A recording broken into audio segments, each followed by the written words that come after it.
ধূপগুড়ির পুরসভা এলাকার 11 নম্বর ওয়ার্ডে অবস্থিত ঘোষপাড়া জুনিয়র হাই স্কুল এখন গভীর সংকটে।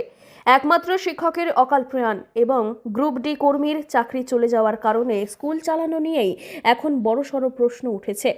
এই জুনিয়র হাই স্কুলে বর্তমানে মাত্র 7 জন পড়ুয়া রয়েছে।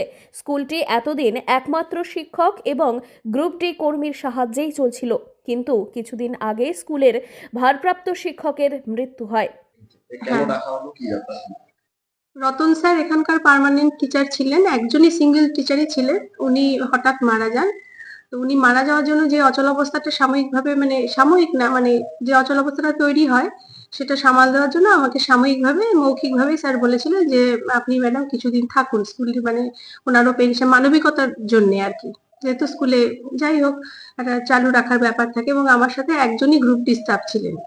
এবং আমি গতকাল স্কুলে এসে জানতে পারলাম যে উনি আর কি, মানে এই 2016 যে পুরো প্যানেলটা বাতিল হলো তার মধ্যে ওনারও নাম রয়েছে, উনিও চলে যান।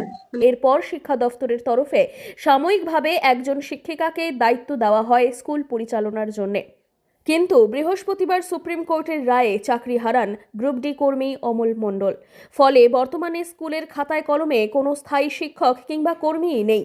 স্কুলের ভারপ্রাপ্ত শিক্ষিকার কথায় অস্থায়ীভাবে চাকরি পেয়েছি, কিন্তু এখনও পুরো স্কুল চালানোর দায়িত্ব একা বহন করা কঠিন হয়ে দাঁড়িয়েছে। স্থায়ী শিক্ষক না থাকায় পড়ুয়াদের ভবিষ্যৎও অনিশ্চিত। আমি অফিসিয়াল কাগজপত্র আমি নিজেই বুঝে উঠতে পারিনি। আমি একদম নতুন এসেছি, তো এতটা আমার কাছে নলেজ নেই। তাহলে এই পরিস্থিতিতে স্কুল থাকে, তাহলে ভবিষ্যতে বাচ্চাগুলোর ভবিষ্যৎ তো অন্ধকারে। হ্যাঁ, যদি কোনো শিক্ষকও নেই, পার্শ্ব শিক্ষকও নেই কোনো, মানে নিশ্চয়ই সেটা তো আমরাও খুব চিন্তিত। দেখি উপরি মহল থেকে কি ভাবা হয়। মানে গতকালের এই বিষয়টা কিভাবে দেখছেন একজন শিক্ষিকা হিসেবে, যে গতকালের যে রায় হয়েছে তারপরে অনেকে হতাশায় এটা ভুগছে? আমাদের শিক্ষক কুলের জন্য একটা অন্ধকার দিন। আমরা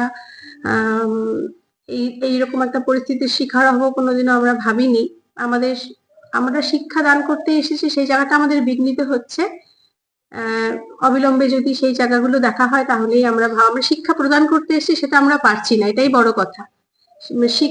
শিক্ষার্থী নেই কেন সেটাও একটু খতিয়ে যেন দেখা হয়। আগে আপনি কোন স্কুলে ছিলেন আর বর্তমানে কোন স্কুলে আছেন? আমি ওয়ার্ড নম্বর 9 এ উত্তর বোরাগুড়ি জুনিয়র গার্লসে ছিলাম। মানে ওখানেই আছি, আমার মাদার স্কুলই ওটা। আর এখন এখন আমি মানে শুধু স্কুলটা মানে একটু চালু রাখার জন্যই আমাকে পাঠানো হয়েছে। স্থানীয় বাসিন্দাদের কথায় স্কুলে এমনিতেই ছাত্রছাত্রীর সংখ্যা অনেক কম। এখন শিক্ষক এবং কর্মী না থাকায় স্কুলের ভবিষ্যৎ কার্যতই অনিশ্চিত। সরকার দ্রুত ব্যবস্থা না নিলে হয়তো স্কুল বন্ধ হয়ে যাবে। এলাকাবাসীর দাবি, অবিলম্বে একজন স্থায়ী শিক্ষক কর্মী নিয়োগ করা হোক, যাতে পড়ুয়াদের পড়াশোনা অন্তত চালিয়ে যাওয়া সম্ভব হয়। এই সংকট থেকে মুক্তি পেতে শিক্ষা দফতরের হস্তক্ষেপ এখন তাই শুধু সময়ের অপেক্ষা।